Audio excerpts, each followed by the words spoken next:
На правах президента Евразийской академии русской словесности хочу прокомментировать выступление депутата Госдумы Владимира Жириновского.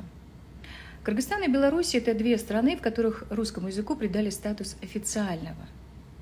И я одна из немногих, кто среагировал оперативно и выразил огорчение по поводу произошедшего, когда девушка изъяснилась и, естественно, был виновник, который выразил нелицеприятно.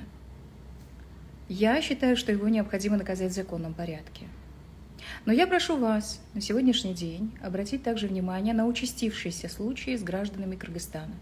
Как, к примеру, в Санкт-Петербурге продавщицу, которая является гражданкой Кыргызстана, ударили по голове бутылкой шампанского, многократно причем, и также потребует наказать в законном порядке. И не опираться на эти единичные случаи, так как случай в развлекательном центре не носит перманентный характер.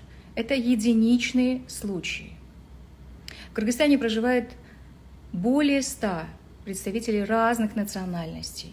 И мы всегда говорим на языке взаимоуважения. Поэтому я предлагаю все-таки сосредоточить всю созидательную энергию на концептуальных стратегических проектах по укреплению, усилению и сохранению русского языка и литературы. Нам есть о чем говорить. Будем укреплять мосты, но ни в коем случае их не разрушать. А говорить на языке ультиматумов все могут. Поэтому давайте все-таки будем уважать друг друга и созидать. Ведь миром в любом случае всегда правит доброта. Вы сами родом из Азии, а сегодня живете в России.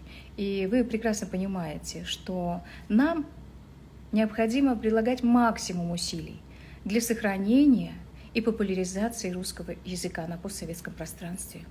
Мира, добра и гармонии.